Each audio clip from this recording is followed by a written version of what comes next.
3 days తర్వాత నేను వస్తాను.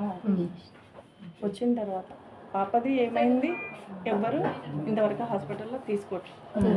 ఓకే, అన్నీ ఎదిగిపోయినాయి. ఇప్పుడు వాళ్ళు నిన్నటి నుంచి ఎవ్వరు ఒక్క ట్రీట్మెంట్ కూడా ఇవ్వట్లేదు.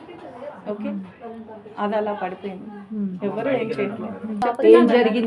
ఏం జరిగింది అనేది మాట్లాడదాం. ఎలా జరిగిందని చెప్తాను.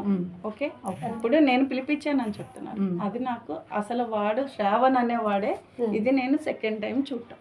Okay, first time 7 months back పాప దగ్గరకు వచ్చాడంట, కాలేజ్ దగ్గరికి.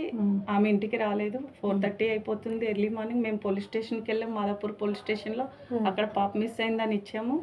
తర్వాత వాళ్ళ పెద్దనాన్న వాళ్ళని పిలిచాము, మాట్లాడాము, వార్నింగ్ ఇచ్చాము. ఓకే, వాడేదో పెద్ద క్యాస్ట్ అది ఇది అని అంటున్నాడు. వాడి క్యాస్ట్తో నాకు పని లేదు. ఓకే, వాళ్ళకి డబ్బు ఉంటే వాళ్ళ దగ్గర ఉంచుకోమనండి, నా దగ్గర ఉంటే నా దగ్గర ఉంటుంది. నీ దగ్గర ఉంటే నువ్వు నాకు ఇవ్వవు కదా. ఓకేనా, ఎవరిది వాళ్ళకే ఉంటుంది.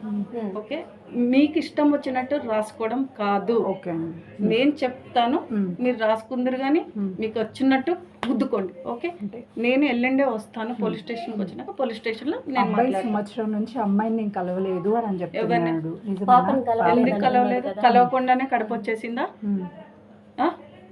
గండి మైసం దగ్గర పార్కులో చేస్తారా సెక్స్ అనేది? నీ కూతురు చేస్తే నువ్వు ఊరుకుంటావా? నువ్వు ఊరుకుంటావా అని అడుగుతున్నా. ఒకటే నేను క్వశ్చన్ అడుగుతా, నువ్వు ఊరుకుంటావా?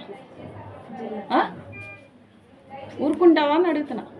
రాత్రి 11 అయినా కూడా నేను షాప్ బంద్ చేసుకుని వస్తుంటే కూడా గల్లీలో ఉంటే నాకు ముఖం తెలియదు, కానీ నా కూతురు ముఖం నాకు తెలుస్తుంది కదా.